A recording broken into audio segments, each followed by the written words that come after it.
Welcome to Pindar Poetry. We hope you learned something new. You begin by confirming prerequisites. You're signed into iCloud with the Apple ID you use for Wallet, and two-factor authentication is on. Once done, make sure your iPhone is running the latest iOS and the Wallet app is installed. Next, open Wallet and tap the Apple Cash card. If it's missing, you'll add it from Settings. You need a supported U.S. debit card or bank account nearby to link. Keep that card handy so you can complete verification without delays. Now you enable Apple Cash. Open Wallet, tap the Apple Cash card tile, and choose Set up Apple Cash. Follow the on-screen steps to add or verify a debit card. Banks may require small verification holds or a one-time code.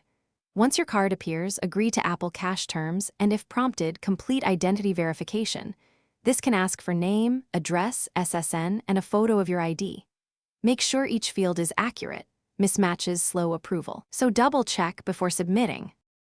Finish by confirming Apple Cash is enabled in Settings under Wallet and Apple Pay, and by checking your Apple Cash card balance in Wallet. Once set, test it.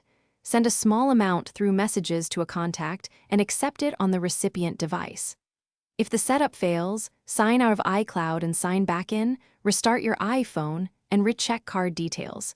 If that doesn't work, contact your bank to confirm the card, supports Apple Cash, or reach out to Apple support for verification issues. Thanks for watching. Consider subscribing if we helped you.